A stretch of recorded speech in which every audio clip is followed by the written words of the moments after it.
اللہ الرحمن الرحیم افمن یتقی بوجہہ سوء العذاب یوم القیامت وقیل للظالمین ذوقوا ما کنتم تکسبون۔ پارہ 23 سورہ الزمر، رکوع 3، آیت نمبر 24 تا 28۔ مذکورہ آیتوں میں جہنم کے سخت ہولناک احوال کا بیان ہے۔ اللہ تعالی ہمیں محفوظ فرمائے۔ دنیا میں انسان کی عادت یہ ہے کہ کوئی تکلیف سامنے آ جائے تو اپنے ہاتھوں سے اپنے چہرے کو بچانے کے لیے بطور ڈال استعمال کرتا ہے،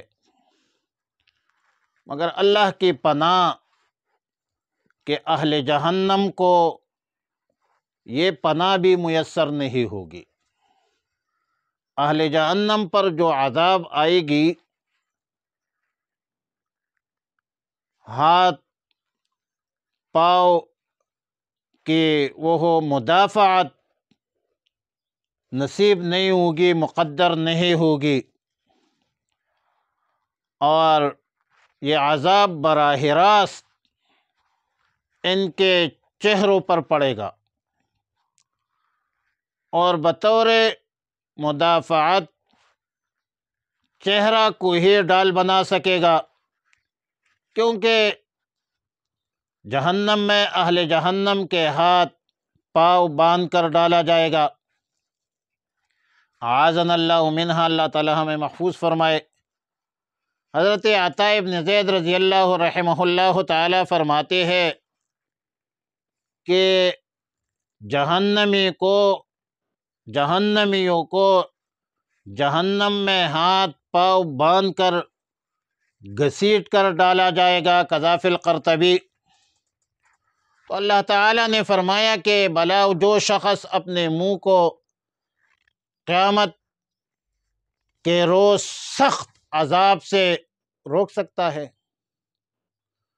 تو ظاہر ہے کہ کون روک سکتا ہے؟ کوئی روک نہیں سکتا۔ اور ایسے ظالمین مشرکین کو کہا جائے گا کہ اب عذاب کا مزہ چکھو۔ اس اعمال سیئہ شرکیہ کے بدولت جو دنیا میں تم کرتے تھے، ظلم کرتے تھے، شرک کرتے تھے، انکار کرتے تھے، آج بروز قیامت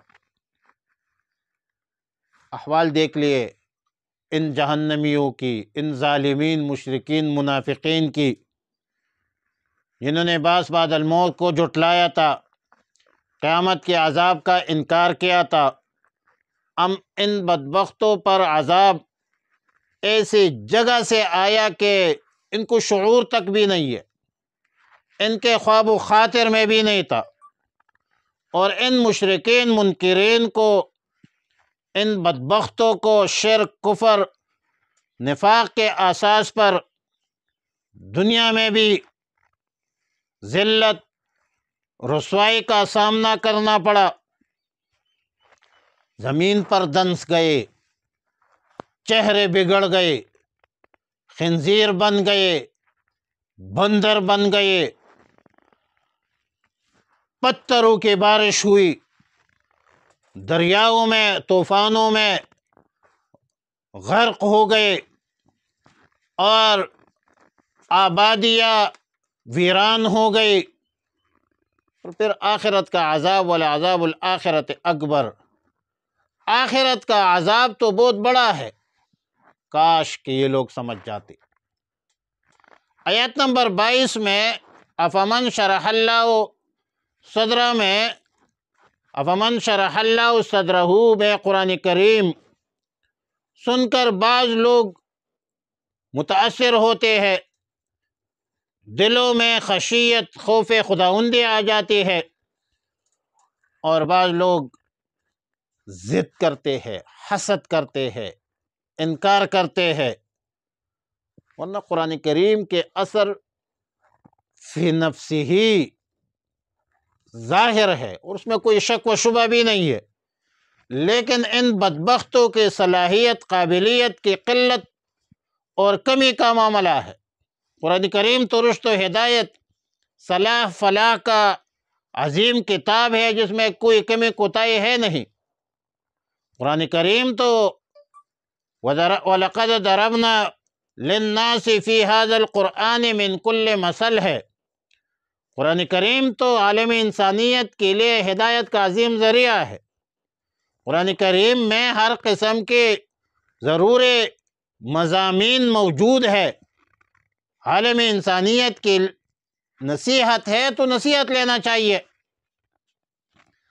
آیت نمبر 28 میں قرآن کی کیفیت کا بیان ہے، حقانیت کا بیان ہے کہ قرآن عربی میں ہے، جس میں ذرہ برابر ذرہ بھی کجی نہیں ہے، اور یہ مضامین اسی لیے لائے گئی ہے تاکہ لوگ اس سچے اور صاف صاف مضامین کو سن کر اللہ کا خوف کرے، اللہ سے ڈرے، ان کے دلوں میں خوف خداوندی، خوف آخرت پیدا ہو۔ قرآن کریم تو کتاب الہدایت ہے۔ ہدایت کے حوالے سے جن صفات کی ضرورت ہوتی ہے وہ سب کے سب اس قرآن کریم میں جمع ہے، عربی زبان میں ہے، جس کو موجودہ لوگ بھی مخاطبین اور بلا واسطہ بھی سمجھ سکتے ہیں۔ عظیم کتاب ہے، معجزہ ہے رسول اللہ صلی اللہ علیہ وسلم کا، اور قرآن کریم خود ایک معجزہ ہے۔ رسول اللہ صلی اللہ علیہ وسلم کا معجزہ ہے، قیامت کی صبح تک کوئی دنیا کی طاقت قرآن کریم کا مقابلہ نہیں کر سکتی، کوئی ماں کا الماء کا لال اس میں ترمیم تحریف نہیں کر سکتی۔ لا یأتیہ الباطل من بین یدیہ ولا من خلفہ۔ بہرحال فرمایا افمن یتقی، پس کیا جو شخص یتقی روکتا ہے بوجہ اپنے چہرے کے ساتھ، سوء العذاب برے عذاب سے، یوم القیامت قیامت کے دن، وقیلا اور کہا جائے گا للظالمین ظالموں سے، ذوقوا چکھو ما کنتم تکسبون، جو کچھ تم کیا کرتے ہو، کذب الذین جھٹلایا تھا انہوں نے، من قبلہم جو ان سے پہلے تھے، فاتاہم العذاب تو آ گیا ان پر عذاب، من حیث لا یشعرون جہاں سے انہیں گمان تک بھی نہیں تھا، ان کے خواب و خاطر میں بھی نہیں تھا۔ فَأَذَاقَهُمُ اللَّهُ پس چکائی ان کو اللہ تعالیٰ نے خزي اور ذلت فی الحیات الدنیا، دنیا کی زندگانی میں، وَلَعَذَابُ الْآخِرَةِ اور آخرت کا عذاب اکبر بہت اکبر و بہت بڑا ہے، اکبر و بہت بڑا ہے، لَوْ كَانُوا يَعْلَمُونَ کاش کہ یہ لوگ جانتے، وَلَقَدْ ضَرَبْنَا اور بے شک ہم نے بیان کر دی، لِلنَّاسِ لوگوں کے لیے، فی ھذا القرآن اس قرآن میں، من کل مثل ہر قسم کی مثال، لعلہم یتذکرون تاکہ وہ نصیحت